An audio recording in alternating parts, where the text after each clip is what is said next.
The war was 4 years old, and still the Western Front remained, like a chronic disease that men had become accustomed to live with, but conveying a daily reminder of the approach of death. This ragged line, etched into the broad surface of the earth, was the focus of the most gigantic effort ever generated by the human race. More than 1,000 million people were staking their lives, their treasure, and their happiness to upset the equilibrium of power traced out by the Western Front. The Western Front dominated the thoughts of generals. Only here, they were certain, could the issue of the war be decided. Field Marshal Sir Douglas Haig believed, "We cannot hope to win until we have defeated the German army." Defeat the enemy's army. Falkenhayn had tried.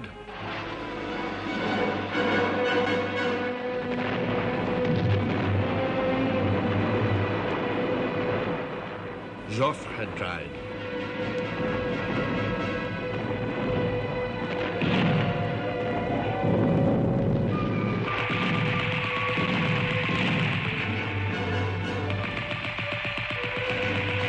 Nivelle had tried.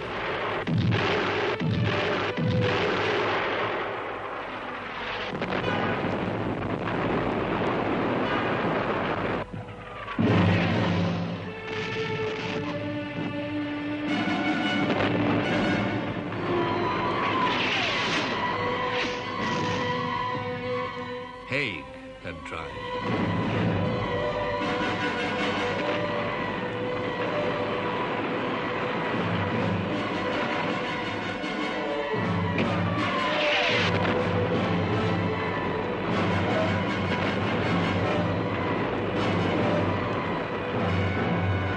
The human cost was appallingly evident. For the dead, the war was over. For the maimed, the shell-shocked, of all the armies, the war would never be over. They had been through horrors whose memory would never fade. Worse, horrors that obliterated all memories and even the mind itself.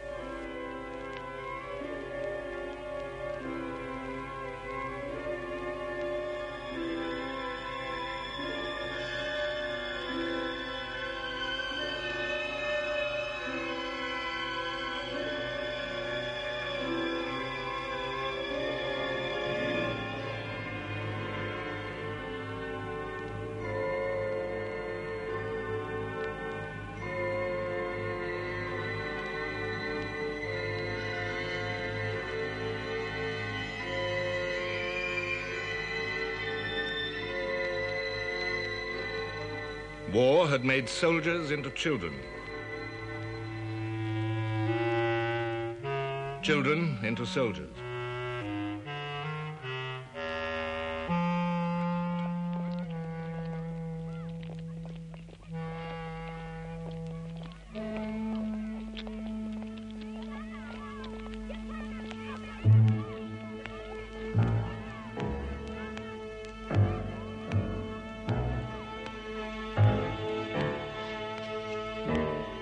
This was a new kind of war, whose scale dwarfed the traditional means to victory, victory by success on a battlefield. This was not a conflict of armies alone, but a conflict of peoples, peoples armed with all the powers of modern industry and invention, peoples obsessed by a vision of total victory. They wished to stand triumphant over a smashed, crushed, humiliated, and prostrate foe. Desire for total victory rode the human soul and spurred it on. The mainspring of the world's catastrophe was the mind of man. Victory lay with he who conquered it. Propaganda became the deadliest of weapons, and truth the first casualty. One got the impression from reading the papers and hearing the talk that the Germans, or the Huns as we called them then, were a horde of barbarians who were descending upon Europe, about to plunge Europe into another dark ages. We read about how they slaughtered women and children and threw babies up in the air and caught them on the bayonets and tortured prisoners of war and all that. I didn't believe all that. In fact, I wondered if the Germans were barbarians of that type. If they were, why we hadn't heard more about it before this war started. Government censorship in every country made sure that all news was slanted or suppressed.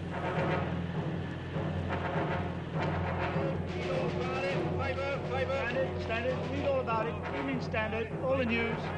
Paper, Standard, read all about it. Evening news. A British instruction laid down, no suggestion of offensive actions by the captains of merchant ships should be made. Statements in regard to the use of neutral flags by British merchantmen should not be published.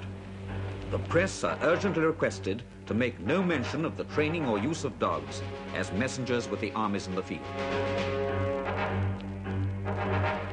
Government propaganda machines disseminated mental poison by the newest inventions of the 20th century: the cinema film, wireless telegraphy, faked photography.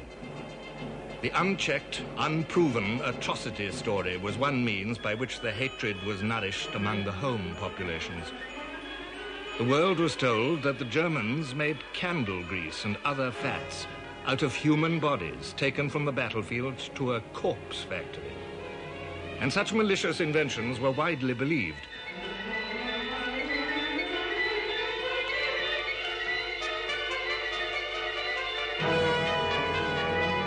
Relentlessly, the enemy was portrayed as a monster of savagery, worthy only of hate. The message never varied: hate, total hate.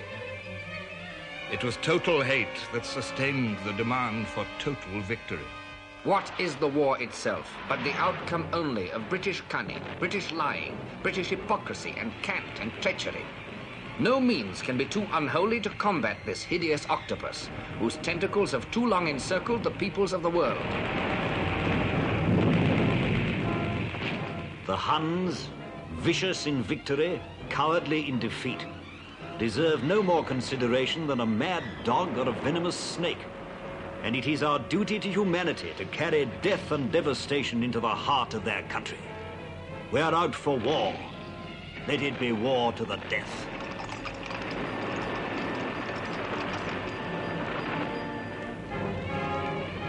There are only two divisions in the world today: human beings and Germans.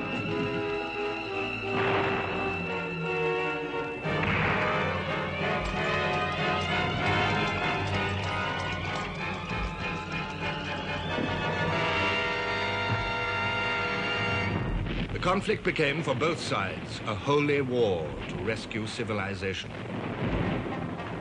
I believe in the powers of right and the crusade of civilization. In France, the eternal. In the purity of our cause and the stainless glory of our flag. Such a war is a heavy price to pay for our progress towards the realization of the Christianity of Christ. But duty calls. One thing is clear: God must stand on Germany's side. We fight for truth, culture and civilization, and human progress, and true Christianity. Few were immune from the contagion of this universal hysteria. Even the novelist Arnold Bennett could write with sincere conviction after a visit to a war cemetery. And then a tomb with a black cross. Very disconcerting, that black cross. It is different not only in color, but in shape from the other crosses. Sinister. The whole devilishness of the Prussian ideal is expressed in that black cross.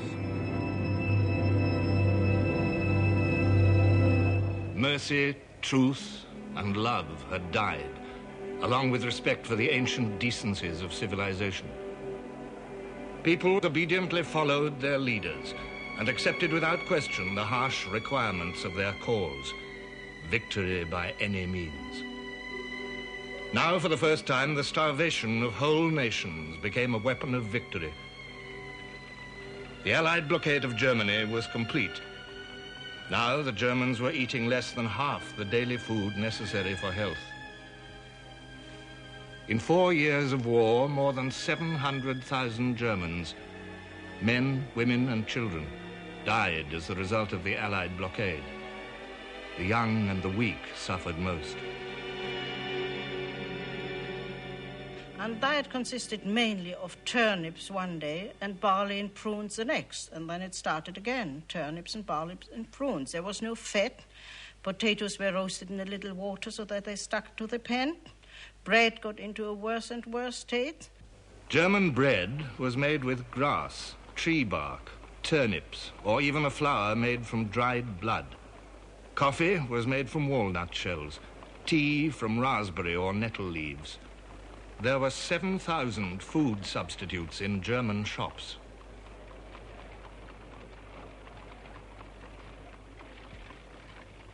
The food situation got worse and worse. We were always very, very hungry, especially the people who didn't get anything else. And I remember very well my mother was so thin that I, a small child, could easily lift her up. A great nation was being ground down to grey and soul-destroying poverty. The German soldier on the Western Front was being struck at through the sufferings of his wife and children. In a forlorn attempt to break the ring of warships that was starving her industries, Germany designed and built the first submarine merchant ship in the world, the unarmed Deutschland. Before America's entry into the war, the Deutschland made 2 successful voyages to American ports. Her captain and crew were fated for the novelty and daring of their enterprise. The Deutschland could carry limited quantities of vital chemicals or metals, but she and her sister ships could not solve the problem of the blockade. Only ruthless counter-blockade of Britain could do that. The German government announced to the world, from the 1st of February 1917, sea traffic will be stopped with every available weapon and without further notice in the following blockade zones: around Great Britain, France, Italy, and the Eastern Mediterranean.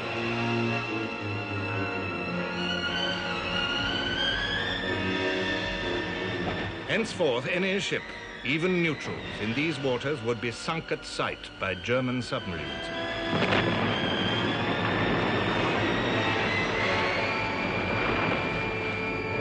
The vessel that in 1914 had been thought too frail to venture far from German coasts had now become Germany's greatest hope of victory.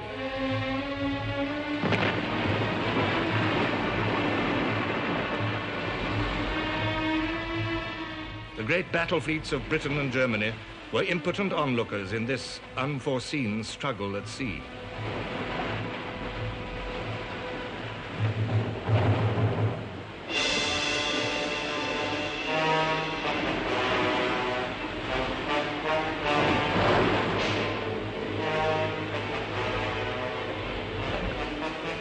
There were no stately deployments into line ahead, no thundering broadsides, no victory bells in this continuous, pitiless war of starvation. 2 great nations had each other by the throat with a grip that tightened in convulsive desperation, and one must die.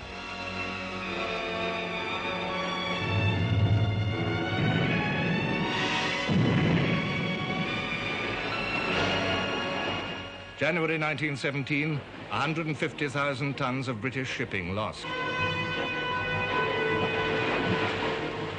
February, 300,000 tons. March, 350,000 tons. April, nearly 550,000 tons.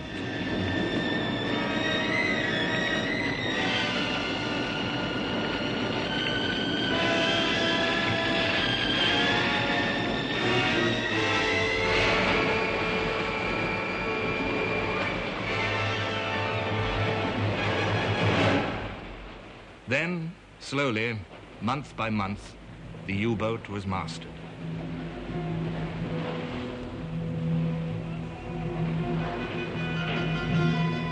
Convoys, counterattacks by convoy escorts and by merchant ships now armed with guns, new hydrophone listening gear, depth charges, each step made the British counterattack more deadly.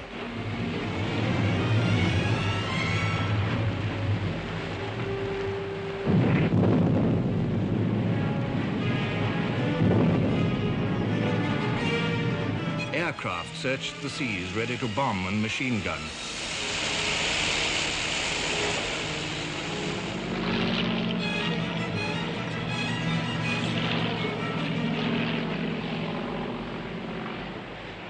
Even apparently helpless victims were used to tempt U-boats to destruction. These were the famous Q ships.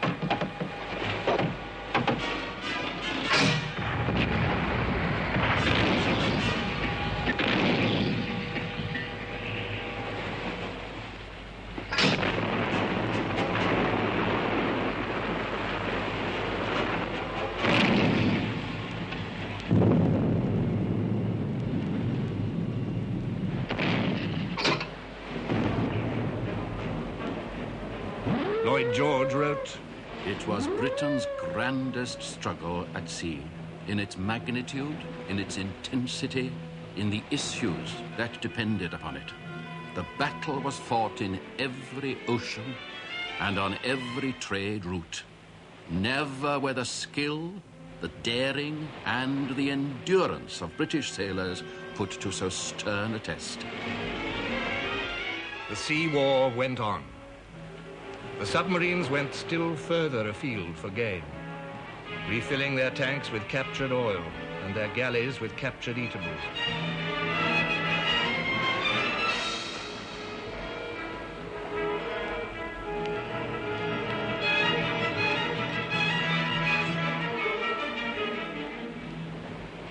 British survival still depended on the courage of her merchant seamen. I have heard of one man who has been in no less than 7 vessels that have been torpedoed. A large number of men last winter experienced days of agony and suffering in open boats. Many of them have had to have their limbs amputated.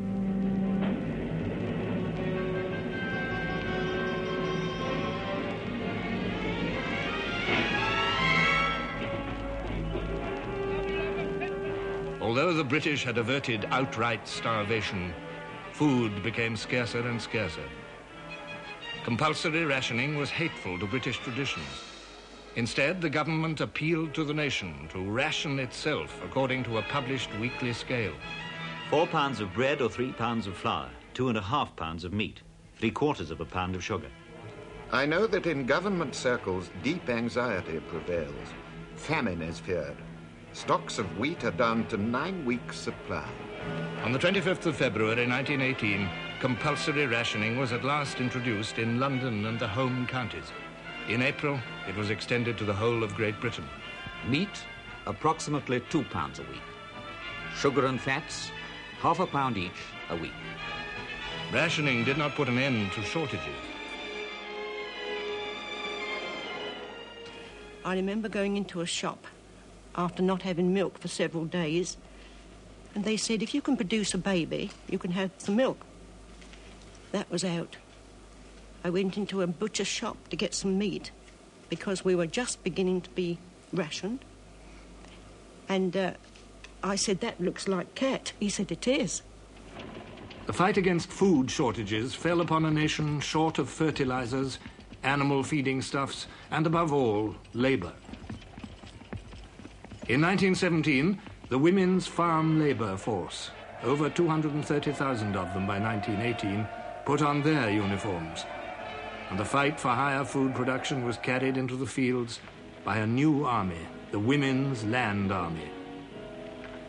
The Lilac Sunbonnet Brigade, as they were called, overcame the skepticism with which they were greeted by the farmers and formed a vital replacement to farm workers, drafted by the inexorable demands of war to the front.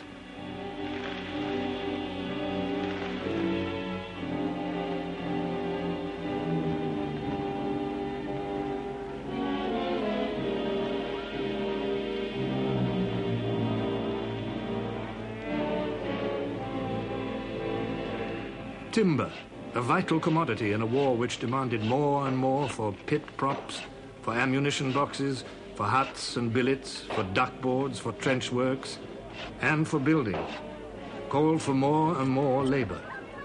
Again, women came to help and invaded a man's world with energy and with unexpected skill.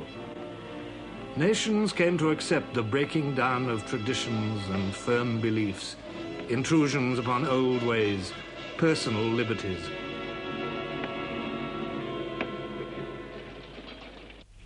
Motor vehicles, when requisitioned for government purposes, rolled impressively into military depots.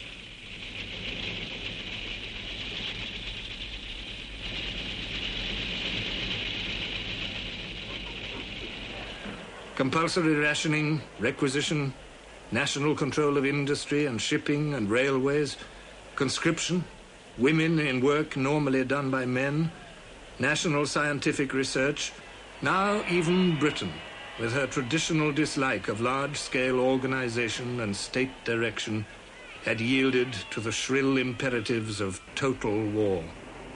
Lloyd George wrote, "The scope of government control widened steadily and ineluctably until it covered practically the whole industrial life of the nation. The nation concentrated all its great strength and skill on victory." In every country now, the individual had become a cog in a huge and complex war machine. Whole new industries had been created since 1914 for making aero engines, for making all the instruments required by modern aircraft. A small chemical industry had been transformed into a great national asset. Standardized or prefabricated ships slid down the slipways one after another. Steel for guns or steel for shells. Steel for ships or steel for tanks. There was not enough for all. Engines for tanks or engines for lorries or engines for aircraft. Not enough for all. Britain was now the war factory of the Allies.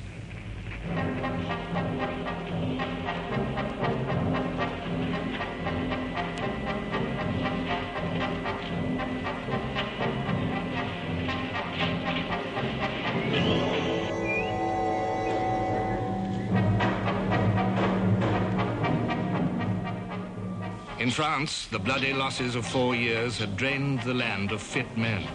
Her farms needed labor as much as her factories. France was working and striving for victory to the limits of her strength.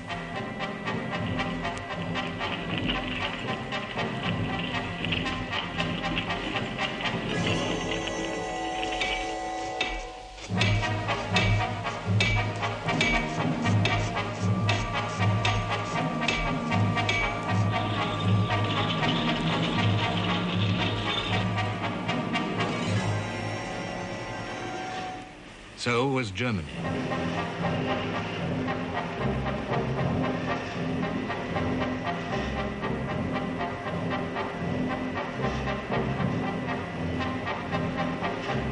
Endlessly, the trains rolled away from her factories loaded with war material. In every country, the worker was a cog in the machine. Yet often he was better looked after as a cog than he'd been in peacetime as a private citizen. This was one of the strangest ironies of total war. Factory canteens became commonplace instead of showpieces of a few progressive firms.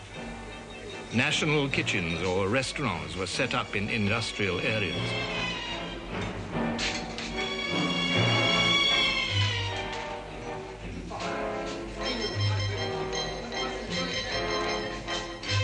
The purpose of this movement, organized by the Ministry of Food, is to instruct the poorer classes how food by proper cooking can be made to yield the most nutrition with the least waste. The food is distributed to the poorer residents, women, girls and boys, who come in large numbers with bowls, dishes and plates. Better working conditions, medical centers, special housing for workers, high wages. These also were the fruits of total war. Lloyd George told an audience, "It is a strange irony, but no small compensation, that the making of weapons of destruction should afford the occasion to humanize industry. Yet such is the case. Old prejudices have vanished, new ideas are abroad. This opportunity must not be allowed to slip." It could not be allowed to slip. Victory depended on industry. The enemy knew this too. His Majesty the Kaiser has expressed great hopes that the air war against England will be carried out with the greatest energy. His Majesty has designated as attack targets war material of every kind, barracks, and also oil and petroleum tanks, and the London docks. The scientist and the engineer had created a new dimension in warfare, the air. The demands of total war changed the marvelous toy of 1914 into an instrument to carry death and terror to the enemy's unarmed civilians and destruction to his war factories.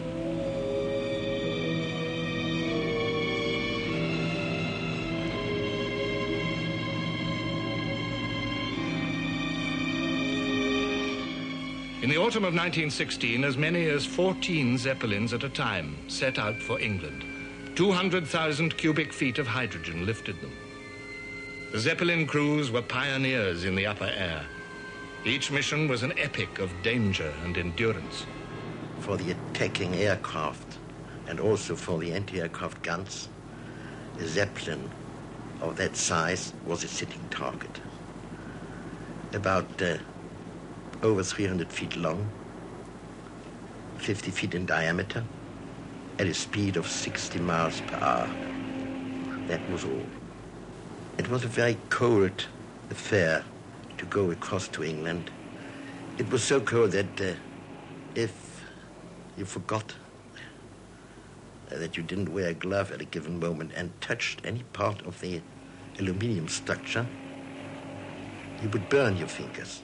And the sandwiches, which we kept in a container in the gondola, were absolutely frozen, stiff, and you had to melt part of it in your mouth until it became soft enough to be bitten off. German science gave her airmen a triumph in English skies. British science made that triumph only of brief duration. The incendiary bullet transformed a Zeppelin into a blazing funeral pyre in the sky. The death of a great airship was terrible, even to the men who destroyed it.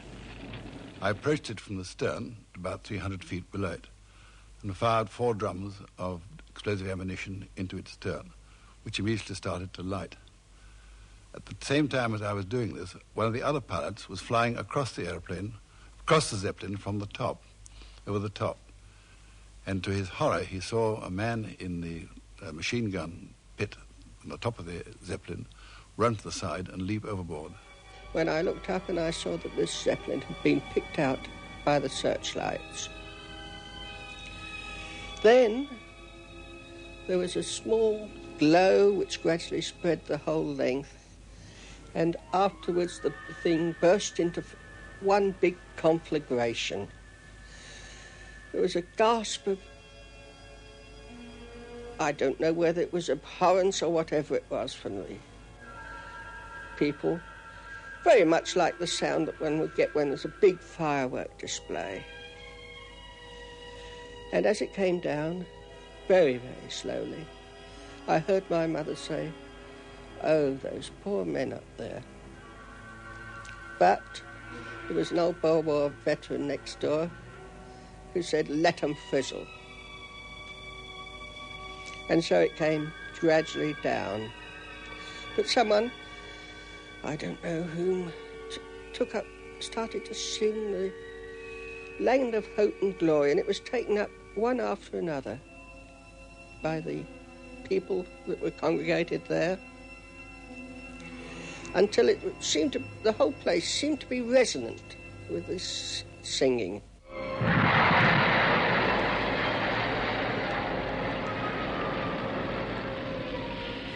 However terrible his death, there was no pity now for the enemy.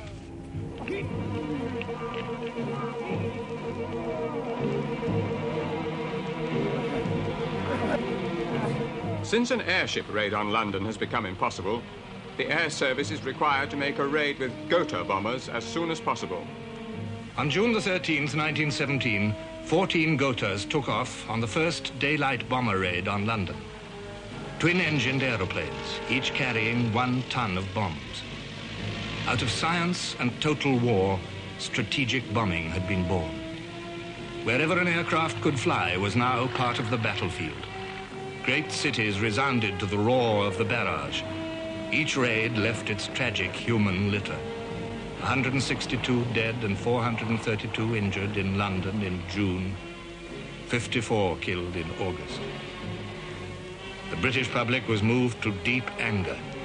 Anger at a new and terrifying ordeal. Anger at the feebleness of London's defences.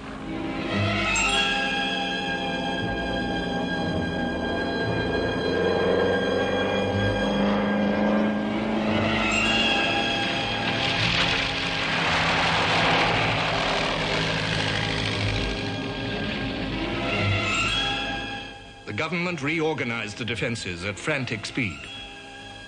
A public air raid warning system was begun.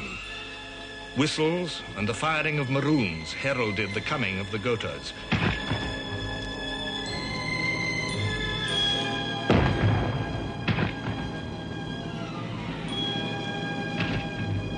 Bugles sounded the all clear. In the autumn of 1917, the Gothas flew by night. The terrifying noise of air raids frayed the nerve of a population born and bred in the safe tranquility of the Victorian and Edwardian age. War production began to suffer. General Robertson warned Haig, continuous air raids on England are causing interruption in munitions work and having some effect on the general public. At Woolwich Arsenal, production fell to only 1/5 on the day after an air raid. The British and French air forces hit back at German industry. As Allied bombers ranged over the industrial towns of the Rhineland, the German people proved no more steady under bombardment than the British.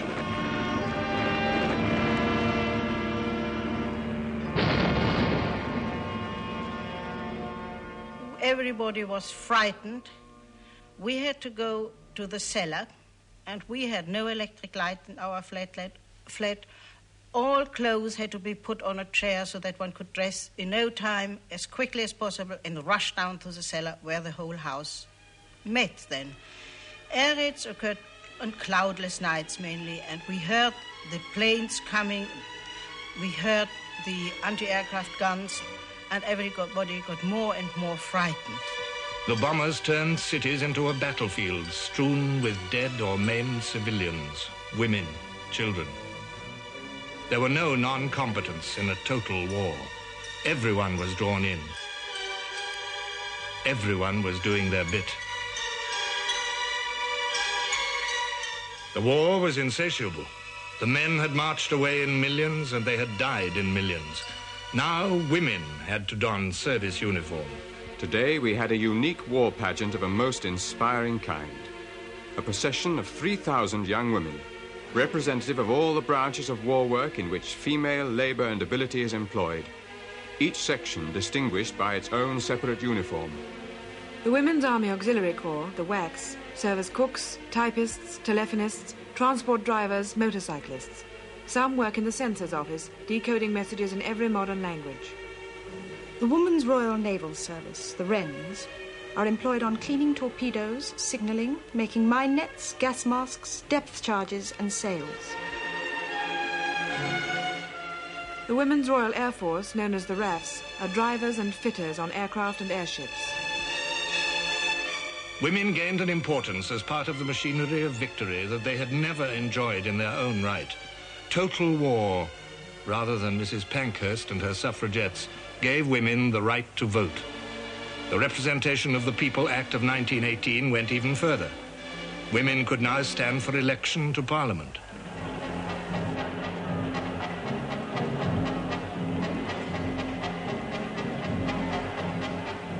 Everywhere, the most ancient of privileges and prejudices were swept away by the ruthless insistence of the struggle for victory. The needs of war, so simple in 1914, so demanding by 1918, had been met by the scientist and the engineer. The small of 1914 had become mighty. The few of 1914 had become many.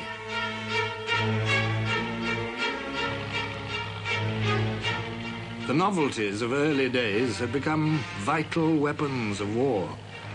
Modern war changed continuously. Refinements of invention multiplied. The most significant of war's innovations was achieved by man's most urgent need, to break the deadlock of the Western Front.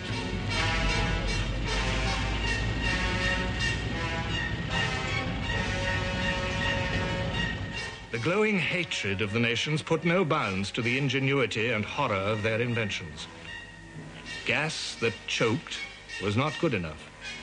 In the summer of 1917, a new gas appeared. It had a faint smell of garlic, some said, or of mustard. It was an oily liquid which evaporated very slowly. And because it had such a faint smell, the troops tended to take no notice of it. And when they did feel their eyes smarting, they were too late.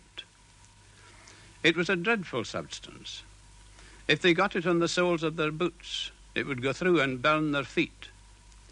If they went with some on their boots into a dugout and slept there, they would gas everyone in the dugout. One man could go in with some on his boots into a hut and gas everyone in the hut. What total war demanded, the scientists and engineers diligently provided. Paris, 7:20 in the morning, the 23rd of March, 1918. An explosion. And another, at intervals of 15 minutes. Yet no German aircraft was over the capital, and the nearest German lines were 75 miles away.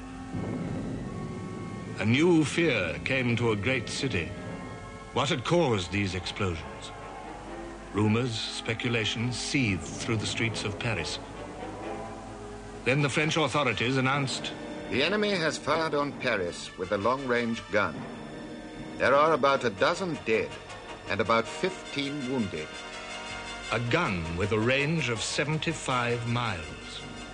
Allied experts believed it beyond the scope of technology, but Germany had made it. She had made 3. Each gun weighed 154 tons. It rested on a 26-ton cradle on a railway wagon of 210 tons. The most colossal gun ever made.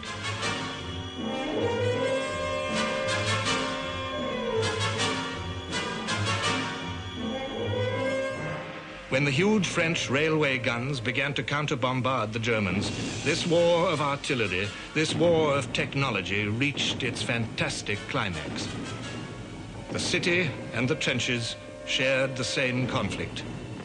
Man cringed beneath the weight of the horrors he had created to gain him victory. Yet victory belonged to no one, the horrors to everyone.